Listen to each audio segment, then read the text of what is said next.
ئەمڕۆ 22 پێنجی 2014 کۆمیسیۆنی باڵای سربەخۆی هەڵبژارنەکانی عێراق لە شاری هەولێر ئەنجامی هەڵبژارنەکانی ئەنجومەنی پارێزگاکانی هەرێمی کوردستانی ڕاگەیاند.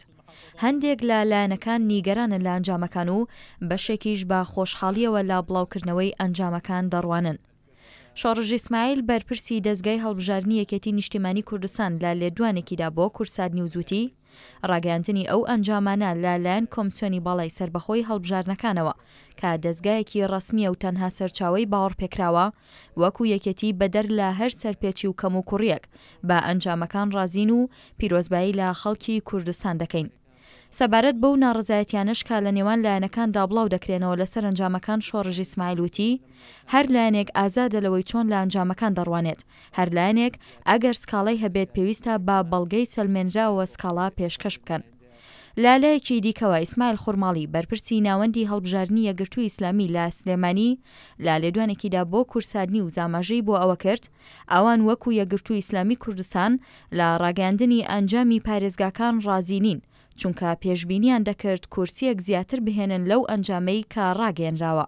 سەبارەت بە تۆمارکردنی سکاڵا و ڕەتکردنەوەی ئەنجامەکان بە شێوەیەکی فەرمی ئیسماعیل خوڕماڵی وتی تا ئێستا سکاڵایان تۆمار نەکردووە، بۆ ئەو مەبەستەش بە زووترین کات لە ناوەندی هەڵبژاردن لیژنەیەک پێک دەهێنرێت بۆ ئەوەی دوابڕیار بدات سەبارەت بە ئەگەری تۆمارکردنی سکاڵا لەسەر دەنگە فەوتاوەکان بە هەمان شێوەش لەسەر پارێزگاکانی هەولێر و دهۆکی شتێبینیان هەیە.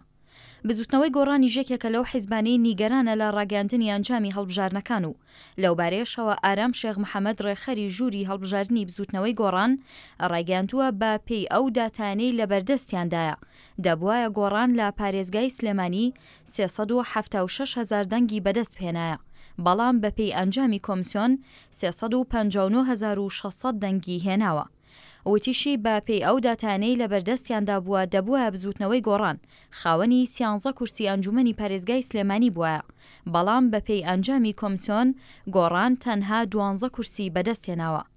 ئارام شێخ محەممەد ڕێکخەری ژووری هەڵبژاردننی گۆڕان وتیشی گۆڕان ئەنجامی هەڵبژاردننی ئەنجومەنی پارێزگای سلێمانی ڕەت دەکاتەوە چونکە دەستکاری دەنگەکانیان کراوە. جیاوازێکی زۆر هەیە لە نێوان ئەو ئەنجامەی لە ئۆفیسی سلێمانی وەریان گرتووە لەگەڵ ئەو ئەنجامەی کە کۆمیسیۆن بڵاوی کردوتەوە.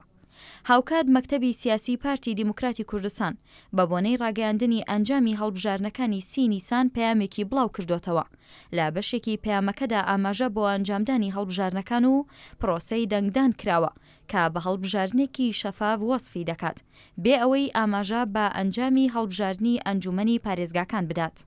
جیاماژەیە بە پێی ئەنجامەکانی کۆمیسیۆنی باڵا بۆ ئەنجومەنی پارێزگای هەولێر پارتی دیموکراتی کوردستان 12 کورسی و یەکێتی نیشتیمانی کوردستان 6 کورسی و بزوتنەوەی گۆڕان 4 کورسی و یەکگرتووی ئیسلامی 2 کورسی و کۆمەڵ 1 کورسی بەدەست هێناوە و 5 کورسی دیکەش تایبەتن بە کۆتایی تورکمان و مەسیحیەکان.